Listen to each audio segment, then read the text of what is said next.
Okay, welcome everybody. We're thrilled to have you here today for our May 2025 Apereo Micro Conference, Open Discussions on Openness.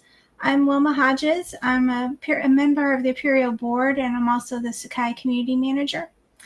And I'll be moderating today's session. But first, I just want to give you guys a quick reminder. If you're not already signed up for Apereo Communications, you can go to our website, and if you scroll down to the footer, you'll see the Join Apereo Communications link there, and you can sign up for our newsletter and to be notified about other news and events in the Apereo and in our project space. So hopefully you'll connect with us that way so you can stay up to date on all of our upcoming news. And I also wanted to just take a moment. We were sort of taking stock a little bit about our microconference attendance. Since we started offering these in 2023, we've had over 700 people registered. We've had over 500 attendees, and those folks were representing 200 plus campuses from 40 different countries. So we've definitely seen some great attendance kind of building over the course of these, and we hope that they'll just continue to get more popular. We do have recordings of our prior microconferences on YouTube, so if you missed a few and you'd like to go check them out, you can visit them on YouTube at that link there at the bottom of the screen, and I'll paste it into the chat later so you can actually navigate to it if you like. So today's topic is the evolution of EdTech to mission critical status. And this talk will examine the current EdTech landscape, navigating post-COVID realities and political shifts, and anticipate the next decade, including the impact of generative AI and regulatory actions on digital initiatives.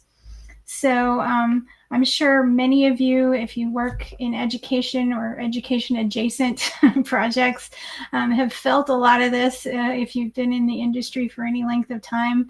I know that a lot of our Apereo folks that are in projects like Sakai, which I'm a member of, have definitely felt the impact of these kinds of things, particularly around the pandemic and the policy making and funding realities as they are today.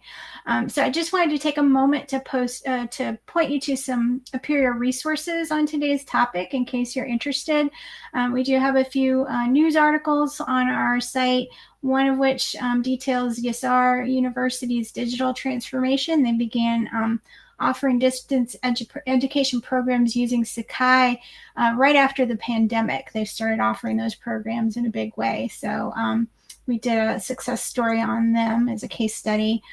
We also had a lot of innovations that came recently from a group of Spanish universities called S2U.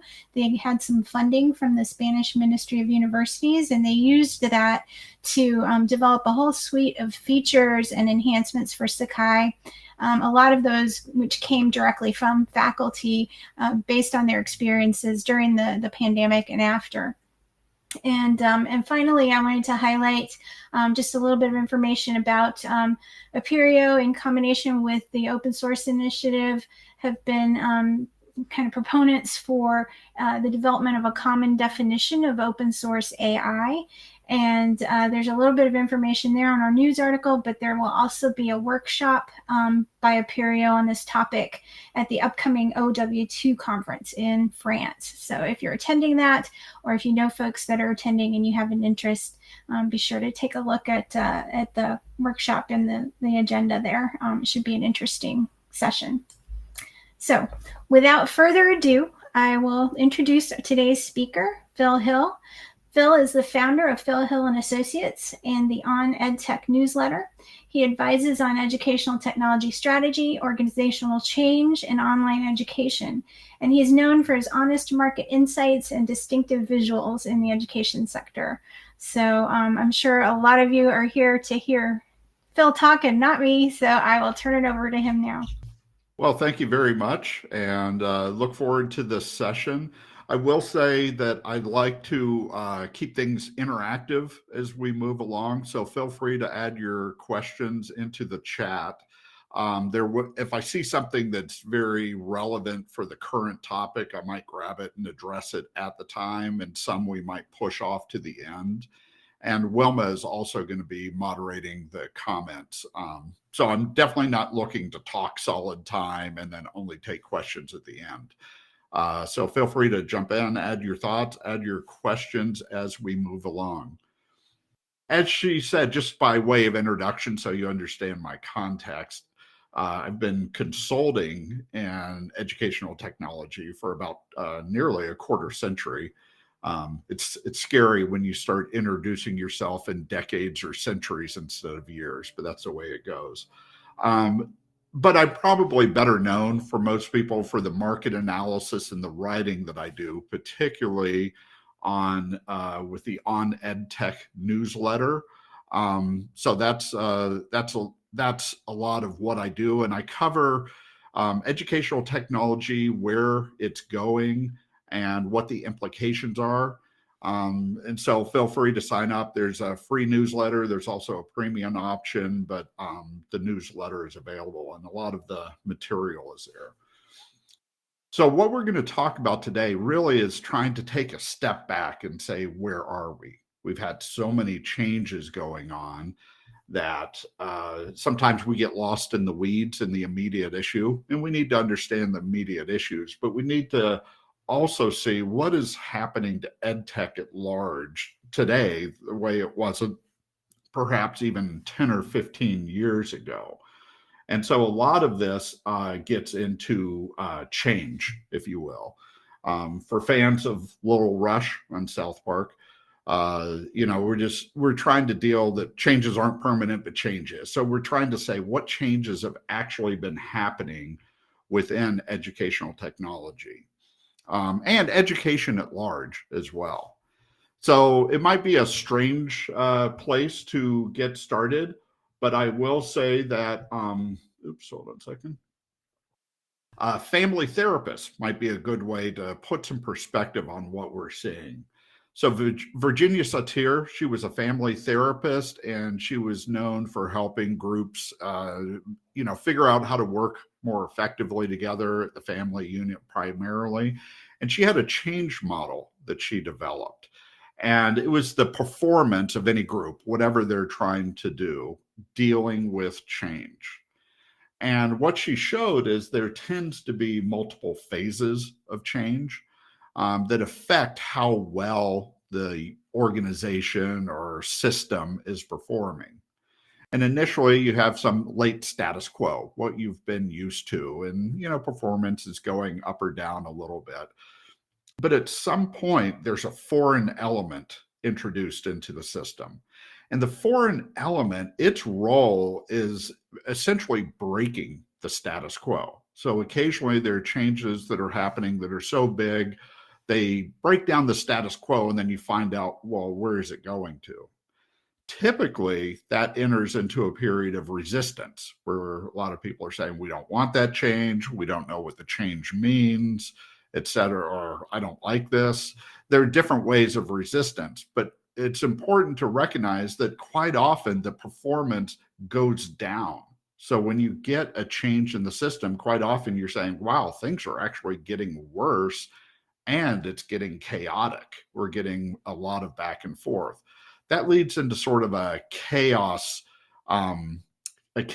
period where there are really wild swings. We see some things that really help out and we feel better about what we're doing in education. We're reaching students, we're helping them get the education they desire in a much better way. But at the same time, we see disasters. So you often go through this period of chaos. And over time, this doesn't happen always, but where there's true fundamental change is you then get a transforming idea.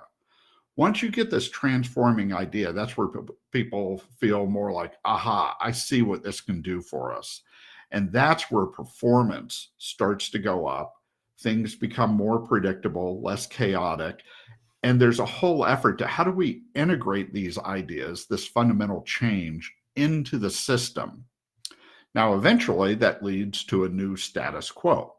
And then you potentially go through another phase whenever you get, as somebody had put it, as Adam put down, you can consider that foreign element a black swan event.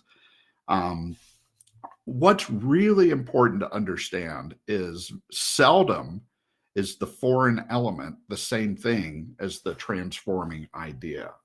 Quite often, the thing that breaks down the status quo and causes a change is not what actually gets implemented and leads to change. And that's I'd like to take that perspective and look at some of EdTech changes over time to help us figure out where are we and where is the future going. So if you look at this, I've got a couple of elements that I'm listing out.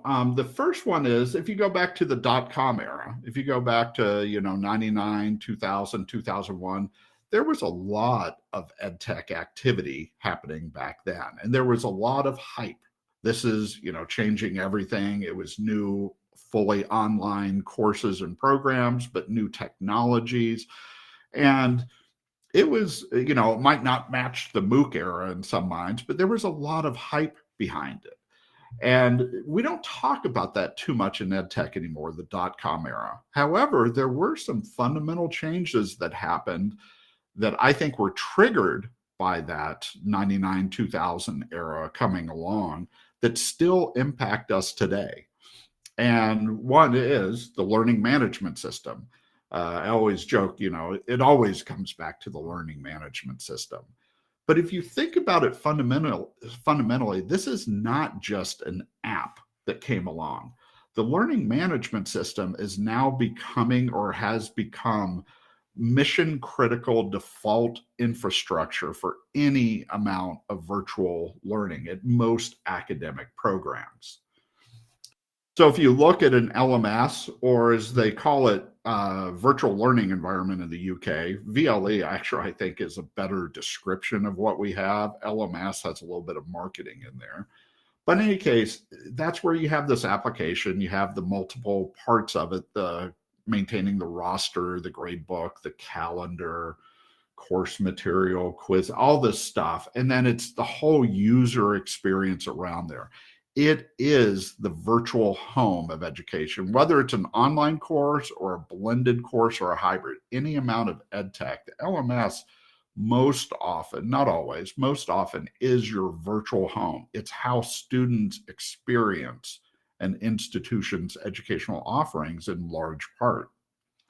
It's also important to notice that not all of these components happen inside the LMS. Quizzes and assessments might be done by a third-party tool, a video platform, and you might have this integration happening. You guys are all well aware of it, particularly with Sakai. This is a system that's out there. I think that the change that happened back there, it's not just that the LMS has become the default infrastructure for virtual learning, even if it's an on-campus course, but it's also the open layout of it. Things are fundamentally different than they were in the mid-2000s, back when you used to have to integrate things in a much different way. Originally, LMSs, they were called course management systems quite often. But in any case, it was a walled garden approach. You had all of these tools within a walled garden, and there was an attempt to keep students and even faculty all within the same system, the different tools that were out there. Now, commercial technology obviously developed, and people started seeing social networks and blogging back in the day. And they said, hey, I want that in my course. The LMS reaction typically was to say, okay, we'll give you an LMS specific social network or a blog. We're going to give you a crappy version of it, however. They didn't say that, but that's what they did within the walled garden. This approach really wasn't sustainable. And so you started seeing breakdowns, especially as more and more tools came online that educators said, hey, that could help out in my course. I'd love to have it. Collaboration, video, wikis. So eventually, and I think this is one of the key things, you had interoperability standards. LTI is probably the most well-known, and I know that Sakai was a leader in pushing that openness and that open standard. And that broke down the walled garden, and it created a framework of having the LMS as the hub, but integrated with third-party tools. And so the point is, this, in my mind, is one of the transforming ideas that's now accepted in EdTech. A lot of it was triggered by the dot-com era, even if a lot of the promises and hype of the dot-com era aren't necessarily where the real changes are. But I consider this one of the best, biggest fundamental changes in EdTech that has happened. So what are some other ones? Let's just go through them. We'll come up to today. 2011, 2012, you had massive open online courses. We all remember that.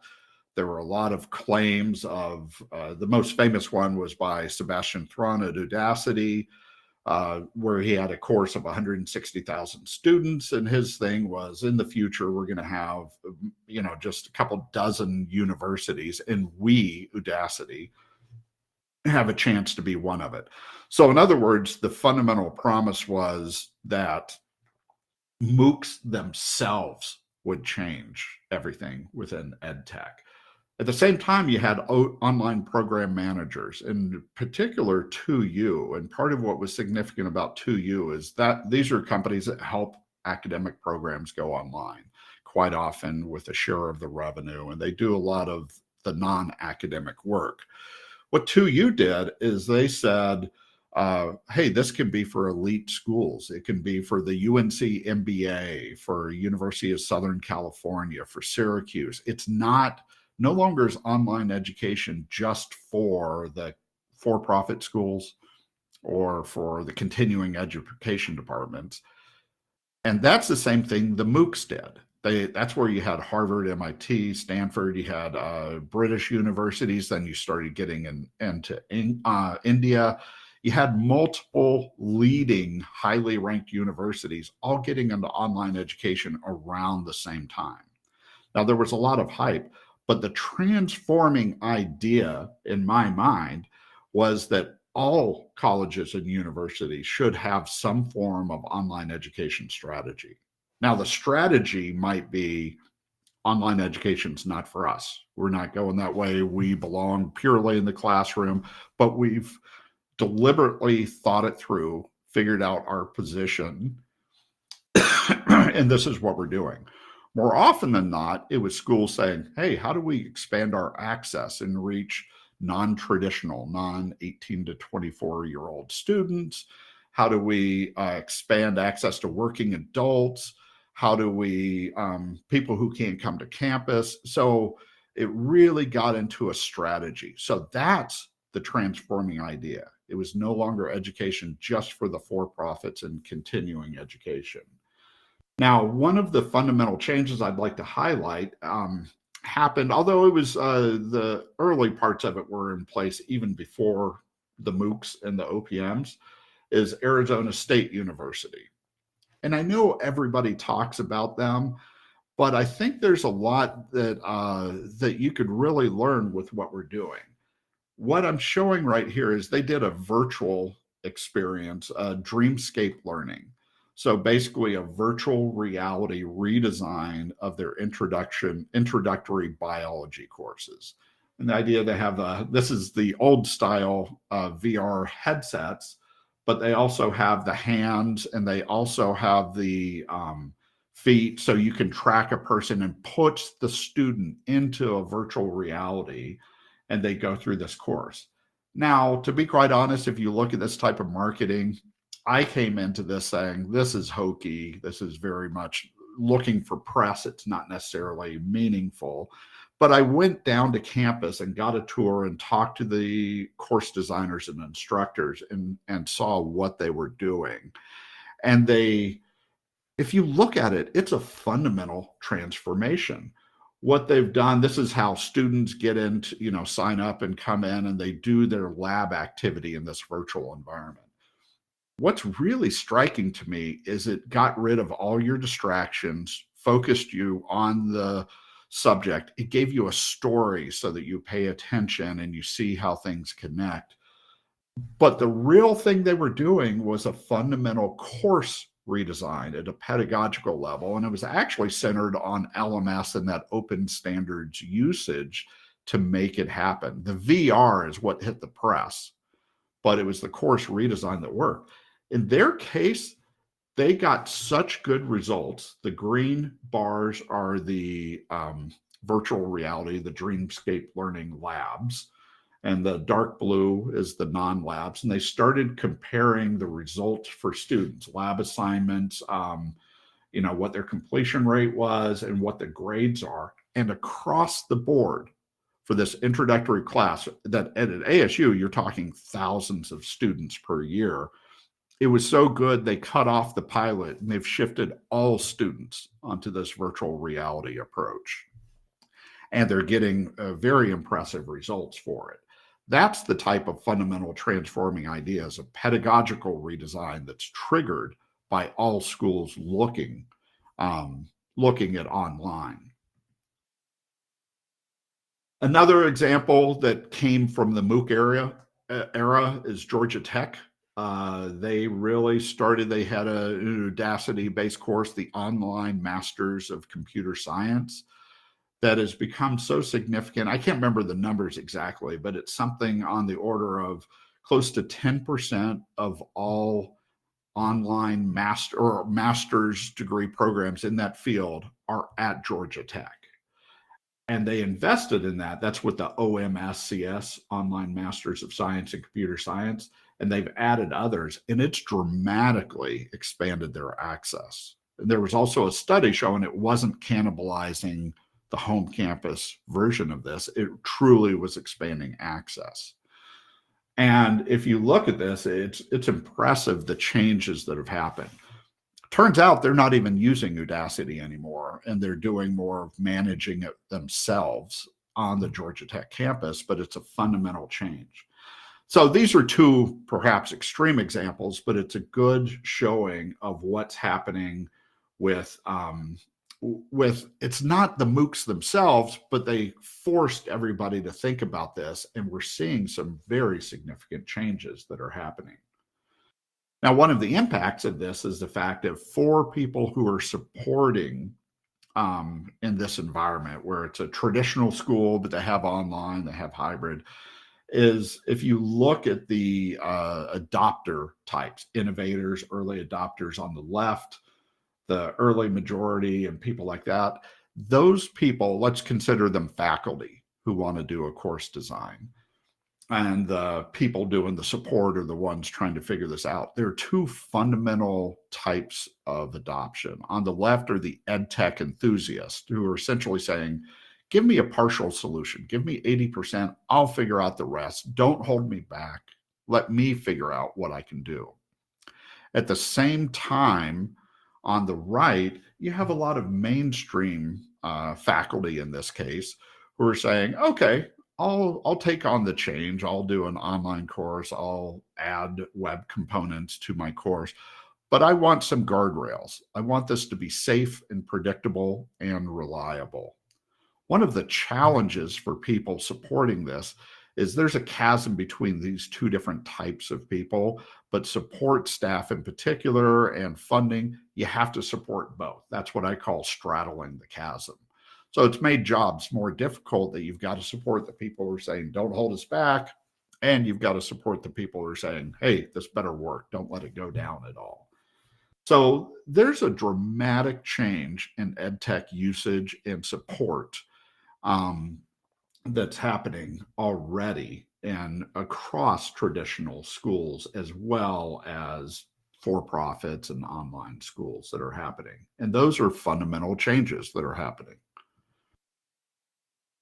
Now, COVID, you have to look at what's happening with COVID. And I think it's important to point out that even before COVID hit in the US, online education had been growing linearly and up to the point of close to 1 in 3 students had at least one online course.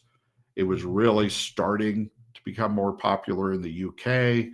There are very other areas, some areas that really were not as quickly to adopt, but a lot of the open universities across the globe were really growing in influence as they did this. But it was still viewed as these are the early adopter schools. Not everybody's doing it, or it's just faculty who want to teach online. COVID forced almost everybody to go online, is that, and with emergency remote teaching. And a lot of that people didn't like for obvious reasons, because quite a lot of these, they just took a course, they threw it onto Zoom, they threw it onto Microsoft Teams, whatever the case may be, and they just taught the same way. It didn't work educationally. But I think there was something very significant. Mainstream experience.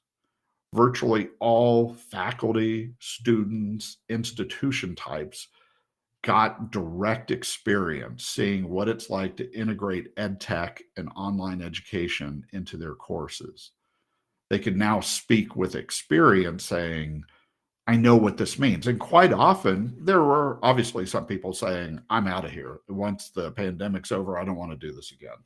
But there were a lot of other people that said, I want to do this better. I now know, now that I get what this is, I'm not just talking about it in op-eds or in the hallways. I actually have experience, and I'd like for things to be a lot better moving forward. And so if you ask me, one of the biggest things is that mainstream experience. That's the transforming idea. It wasn't necessarily what I call Zoom University, that a lot of people, investors in particular, put too much stock in as the change. But getting everybody involved really changed the environment. Now we're out of the pandemic and developing new normals, but that's really changed.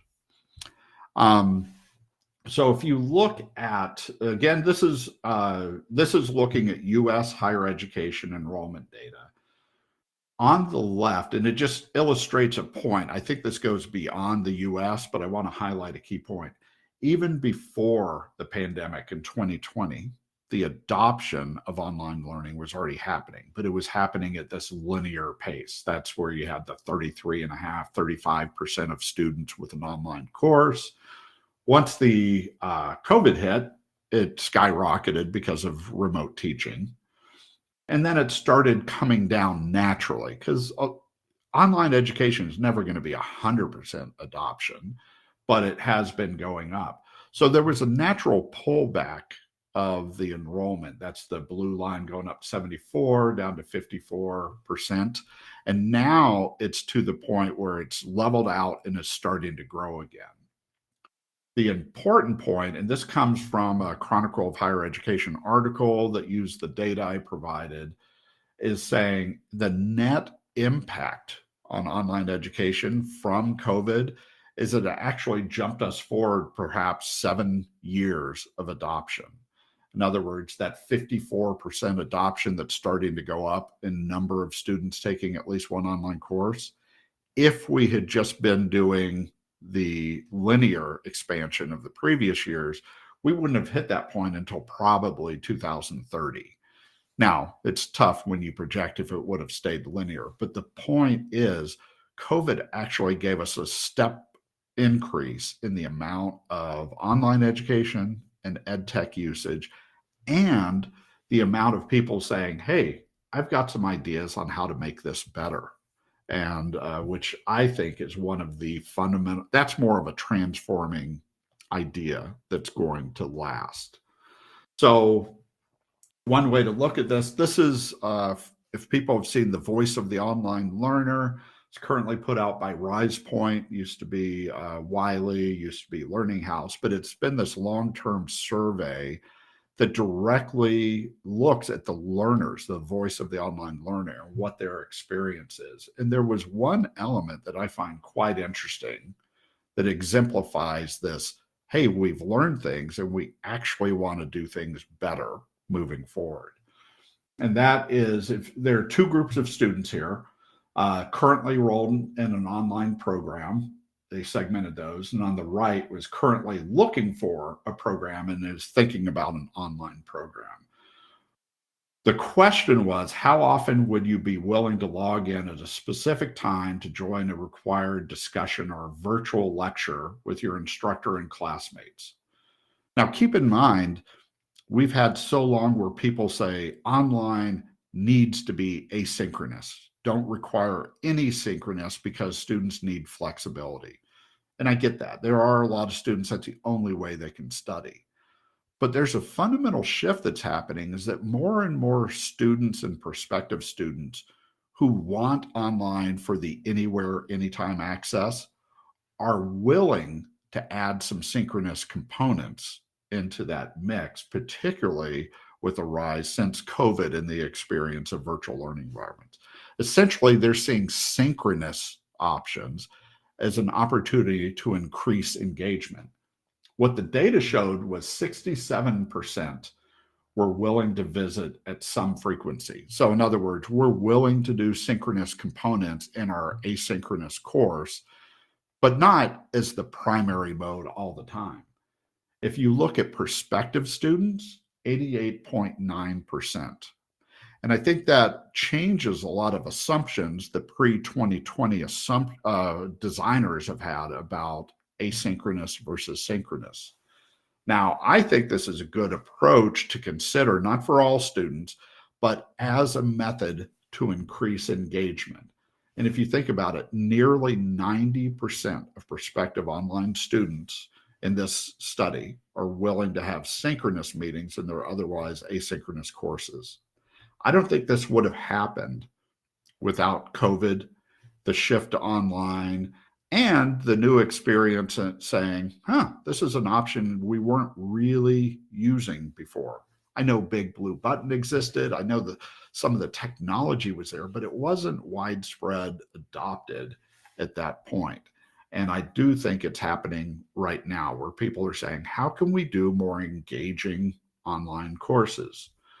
Well, another thing that's happening, you are getting some market concentration where you're getting some very large players. In the US, you have Western Governors, Southern New Hampshire, University of Phoenix, Grand Canyon University. You have others. And so you're getting these very big players. In this McKinsey study, it's talking about the top 10 have 20% of the market. If you go to other countries, I think you already had some of this market concentration. Open universities quite often would be the dominant online. It's actually spreading out. So you're seeing new patterns of which schools are educating students moving forward. One of the trends we see outside the US is whereas before, quite often people assumed the open universities were the ones that provided online education by and large. People are realizing that's not enough. And there are other more traditional schools that are now under pressure to provide online options. So it's spreading out. So there's a real change in who provides the different online access. Part of the reason I mentioned this, particularly the synchronous, is because of what I consider the Achilles heel of online education, in particular, digital education at large, but in particular, fully online education. Achilles, just to remind people, that was where they took Achilles, and there was a promise to protect Achilles if he was dipped in the river. But they had to hold him by his heel while they put it in there. And so the Achilles heel was not protected. And in Achilles' last stand, that's where he took the arrow, and it was the end of Achilles. In my opinion, the long-running problem with digital education, if you think about it in these terms, is engagement. Student engagement is where we have a lot of problems. And that's where we need a lot of work to improve what's happening. That's part of the reason I highlighted the ASU Dreamscape Learning, is because fundamentally what they've done is they've increased engagement and interest and interactivity even in the labs, and they're showing benefits. So this, we have, in my opinion, I think we need to be honest and say has been the long-term Achilles heel of digital education. And that's one of the things to look at. So before we get to AI, which obviously is a popular topic, I do want to address at least the political environment, because I think a lot of countries are going through some very fundamental pressures to the education system, and we need to understand what's happening there. This is for a chart from the US, but I think you could apply a lot of this to other countries as well. And I'm particularly looking at higher education. There's a lot of talk of higher education's in trouble or it's doing well. I think it's a turbulent environment. You do have tailwinds. The shift to lifelong learning instead of just traditional age students is really pushing along higher education opportunities. At the same time, you have headwinds holding you back. In the US, student debt and the return to repayment are two huge ones that we've been facing for years, and the problem's getting worse. But we also have inflation and interest rates, the economic climate, particularly based on no longer having essentially free money, zero interest rates, which really fueled the EdTech boom of 2020 and 2021, but also throughout the 2010s. That's gone. We now have interest rates that are high enough, and it's changing what's happening. At the same time, that plane, the higher education system, has caused its own problems. High tuition in the US in particular, high tuition and reduced relevance. That's where, and I'm showing for fans of Boeing, that's where the door is falling off the plane. It's self-induced problems. Loss of mission. That's where schools are forgetting about the core mission of educating students, and they're not even quite clear. So there are self-induced problems, there are tailwinds, there are headwinds. In the US, we have quite a lot of government things that I could best be represented. I put here as medieval crossbows shooting at them. So basically, you're now taking flack from a political environment, political decisions, making it even more difficult to navigate these turbulent times. And that's a lot of the environment that we're in. Currently in the US, it's the President Trump's administration and DOGE that are looking at cuts in funding. They're putting out a lot of executive orders that are just upending what's happening. You're getting cancellation of contracts. So these are sort of human-induced political environments that's making this much more difficult. Now, I would argue if you adopted this graphic and you looked at Canada, one of the things that's happening politically is the restrictions on student visas and international students, particularly at the college level, which has been propping up a lot of the finances. There's a drastic cut in what's allowable there, and that's likely to have a big impact. UK and Australia also have a lot of immigration-induced changes into the system. So there are a lot of countries that I would argue this applies to, that we're in turbulent times. And from a political standpoint, I think this is the environment we need to understand what's happening in EdTech and where it's going from here. Be interested to see, particularly for people outside the US, if you have any examples in the chat, or if you see a similar feeling in other countries, or even if you say, no, we have a different situation. But here in the US, it definitely is a turbulent environment, and I believe it's happening in a number of other countries as well. The other thing is just the enrollment. In the US, the decline in the actual college freshmen, so 18-year-olds in particular, ready to go into college and available. People have talked about the demographic cliff for years. And this is essentially saying that we're going to hit the peak in 2026. And then the number of students entering that 18-year-old and above thing is going to drop for initially people were saying at least 5 to 7 years. The current Census Department data actually saying there are going to be 2 demographic cliffs. And so if you look at what was projected before, you had some declines with the dotted line, But now the dashed line is the updated thing, and it's showing the problem even worse. So essentially, for the number of 18-year-old students, it's going to be going down in the US, and it hasn't even really hit yet. So this is part of that turbulent environment that we're dealing with. On the positive side, I believe a lot of this has led us to say, hey, we need to look at lifelong learning and not always focus on 18 to 24-year-olds. But this is a political, external environment that's going to impact us.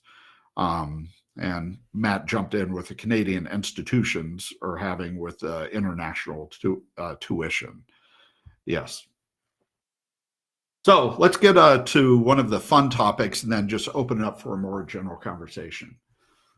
Generative AI. The biggest change was the release of ChatGPT 3.5, I believe November 22, coming out. And that, even though large language models had been developing since about 2017, it really hit the public consciousness with a bang very quickly at that time frame. Some of the early examples were from image generation.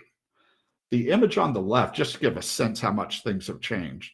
The image on the left is I gave a keynote for a Digital Education Summit in University of Texas system. And but in any case, somebody, while I was joking about doing the keynote from my London hotel room in my bathrobe, and somebody came up with this image of me giving the keynote. I wasn't actually wearing sunglasses or a bathrobe at the time, but it gave you a sense of what was starting to happen back then. Just to compare that, last year, actually a similar keynote, I just went to Grok and did a similar type of image. And it's a stunning amount of difference that's happened in just a couple of years in the capabilities. And this isn't even the chatbots. This is just the image generation. And I think the chatbots are very significant because some of it's bad. There's a big article in the Atlantic talking about students cheating their way through college. It's so powerful that students aren't learning stuff, they can get their answers. But at the same time, there's a lot of things of creating content, creative course designs that can really work with chatbots. But this gets to that transforming idea versus the foreign element. The foreign element was the chatbot, but I think there are other things we're starting to see. So one example is we have a podcast called Online Education Across the Atlantic. Glenda Morgan, who works with me, and Neil Mosley from the UK, the three of us do this podcast. And recently we were talking about the ASU GSV conference and what was happening in AI. And I was pointing out some new technology that we're seeing that would help with video translation as well. So I want to play a little bit of that podcast and what it's happening. Okay, let's try this again. To make it more appropriate, and Can you hear that now? Enable that whole process. So to me, Yes. that is potentially transformative. But what exemplified the issue is, and I don't know if Jen's listening to this podcast, they kept wanting to show me the avatar. In before Morgan has a term, because that kind of marries up with something that I saw recently, which I think is super interesting, which is a university in Germany called Tomorrow University, where they've essentially launched AI-powered multilingual degree programs, which kind of speak to what you're talking about, the ability, it's not just an English program or a German program. They're actually using AI.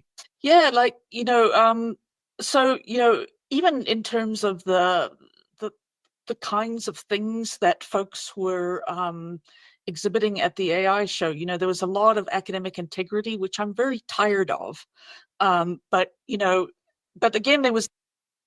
So the full podcast is available, but the point was that I took this podcast thing and actually applied it directly. I used that same tool we're talking about to create a new video. So now I want to show the same clips using HeyGen that translates into French and it changes the video to make it look like we're actually speaking French. And I want to point out, none of the three of us were speaking in French.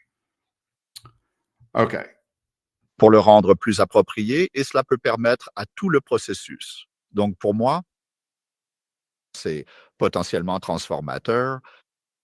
Mais ce qui a illustré le problème, c'est, et je ne sais pas si Jen écoute ce podcast, ils voulaient sans cesse me montrer l'avatar. Ils ont. So you'll notice, and I'm not trying to promote HeyGen, but what I am showing is that usage of AI could be transformative. In this case, it's translated the audio into French, but it's also changed my mouth movements to match the French that's being spoken. And it's even using my tone. It's making it sound like me, and with the tone I originally provided to do this. This is a fundamentally different way of doing translation, particularly for video content. Aussi cet avatar que vous pouvez créer. And trust me, I don't have that capability to do that in French. Here's Neil. Venir avant que Morgane ait un mot. Parce que cela s'accorde avec quelque chose que j'ai vu récemment, que je trouve super intéressant, qui est une université en Allemagne appelée Tomorrow University, où ils ont essentiellement lancé des programmes de diplôme multilingue alimentés par l'IA. And even if this one I find fascinating, when we handed over to Morgan and she was forming her thoughts, it's a podcast. Look how it captured that, but in French. Comme vous savez, donc, les types de choses que les gens exposaient à l'exposition sur l'IA, il y avait beaucoup d'intégrité académique, ce dont je suis très fatiguée. Mais vous savez. Mais encore une fois, il y avait cette disjonction parce que j'ai eu une conversation facile. So that, to me, is an example of where things are fundamentally changing, and that a lot of that potential goes outside of the chatbot that we're talking about. And so just to wrap up, thank you very much, Ben. That was I showed that video, but I didn't tell her it was AI. I shared it with my sister, so she would be impressed with my French. And so there are ways to try to take a benefit of that as well. But where I think we are is EdTech has become mission critical. And a lot of times it comes from a change that's not necessarily the transforming idea. But in a good way, I think that we're in the midst of a new era in education, in higher education in particular, that's driven by mainstream adoption. It's driven by the pandemic. It's driven by new business models. But to me, the biggest opportunity, it's the opportunity to move beyond the digitization of the traditional classroom. Something that I suspect most people in this room have been talking about for years and working towards. And it's really ramped up into new possibilities. And we're seeing some really powerful examples out there. I'm sure you guys could present some examples that's happening. But EdTech is mission critical. And we're really just entering an even new era of what we could actually do to move beyond the digitization of the traditional classroom, which too often is how people have used EdTech.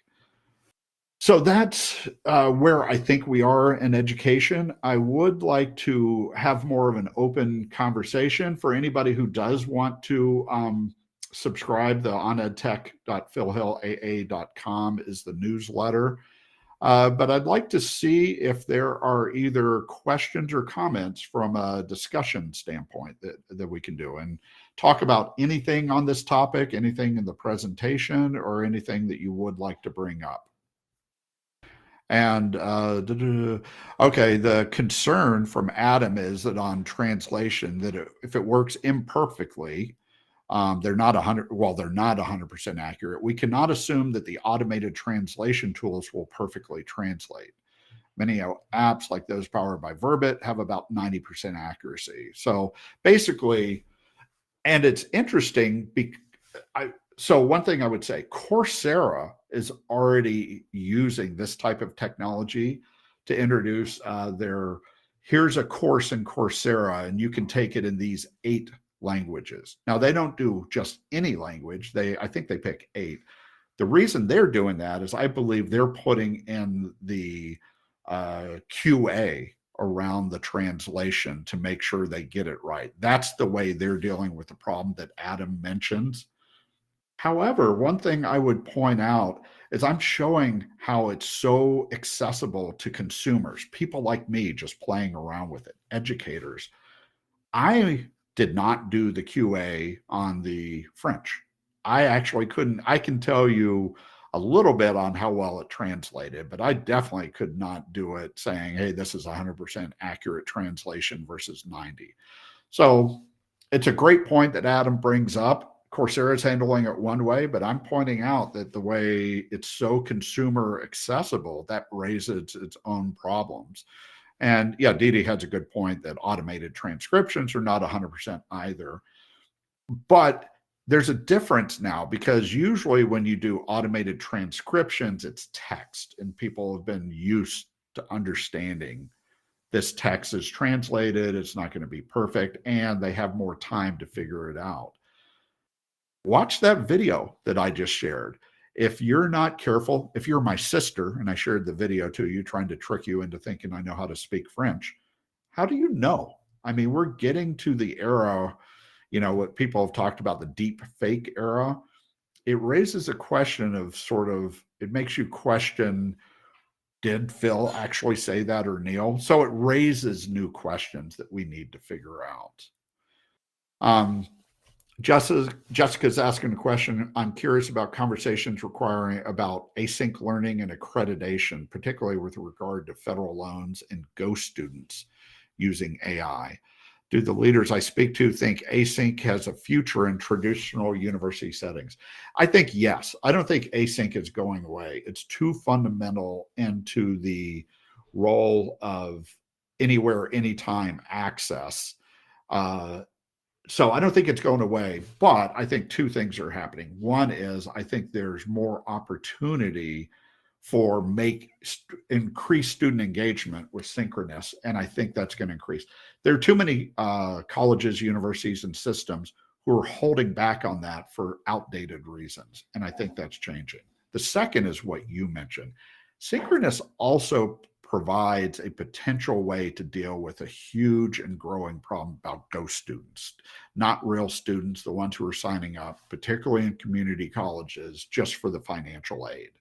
So that's, I think async will continue, but I think we'll see more mix and match to solve specific problems like engagement or ghost students.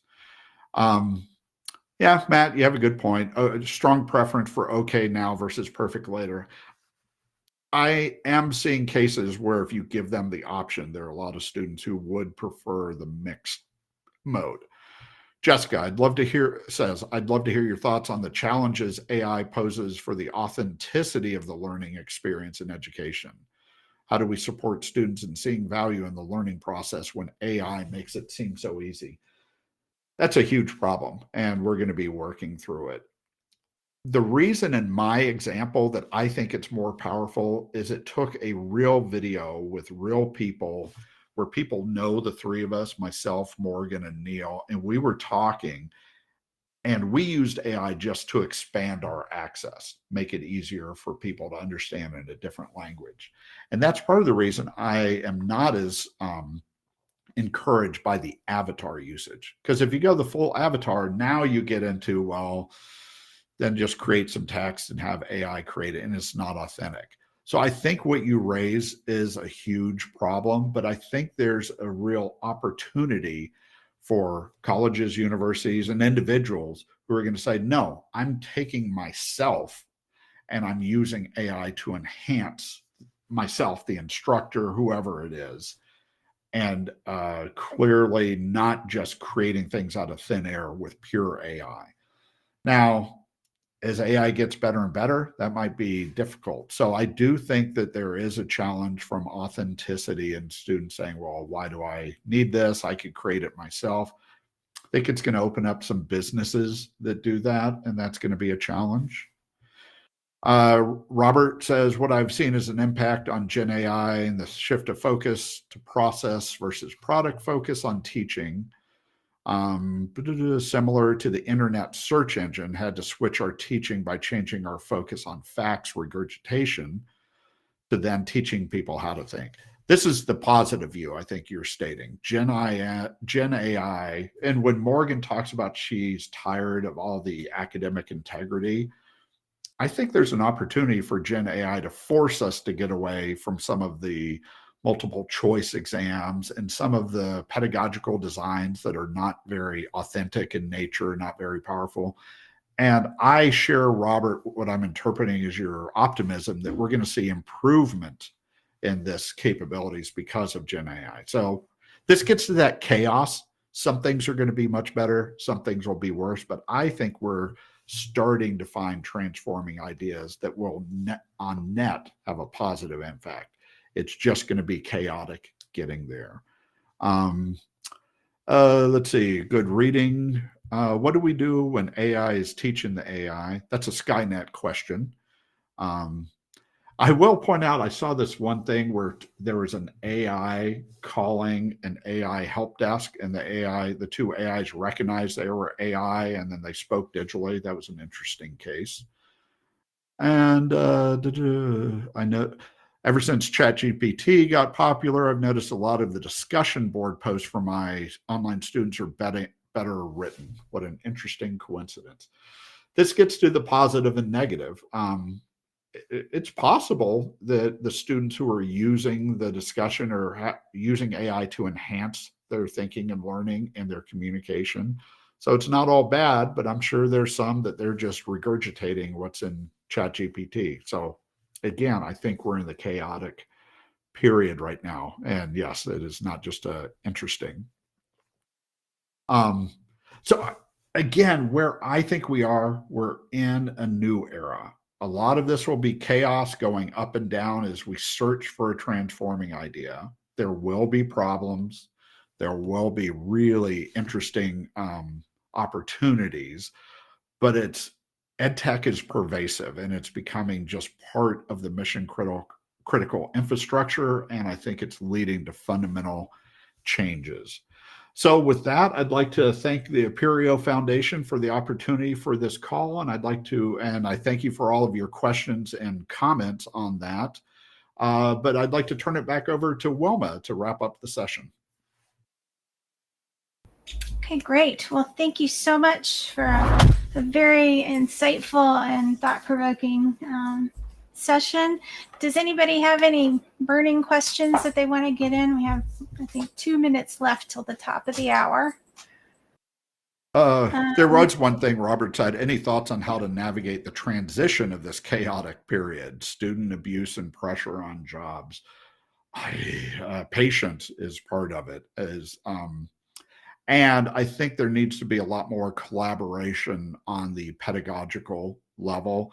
So I think there's been initially too much of a centralized top-down approach on how do we deal with this. Let's do AI regulations. Let's do a university policy. I think one of the things, academic departments working together are going to start coming up with a lot of improvements in a way to deal with it. And then finding a way for these good ideas, how do you share it to others? So I think patience, and I don't want to say let 1,000 flowers bloom, but to a degree, yes. A lot of these solutions and ways to deal with it will come at the more local level. Oh, thank you with Brock for Neil Pert, St. Catharines, Ontario's biggest contribution of EdTech. Too bad I couldn't play that video. It's a great video of Little Rush and then leading right into the real Rush. How is open source influenced? I think we're out of time, but that's a good question that we might follow up later, which is saying open source role. I think one thing I'll leave it with is when we talk open and you're talking AI, it's not just source code. I think we need to talk about open prompts and how you share those, open results. So I think openness is a big issue, but I think there might be a different definition of source as we move forward. But with that, I'll turn it back to Wilma. But thank you very much, everyone. All right, well, we are out of time, but thank you so much, Phil, and thank you all of you who attended today and participated in the chat. I know we probably have more questions than we could get to, but hopefully you'll come back for our next micro conference, and maybe we can touch on some of these themes again in the future. So once again, thank you, everyone, and have a great rest of your day.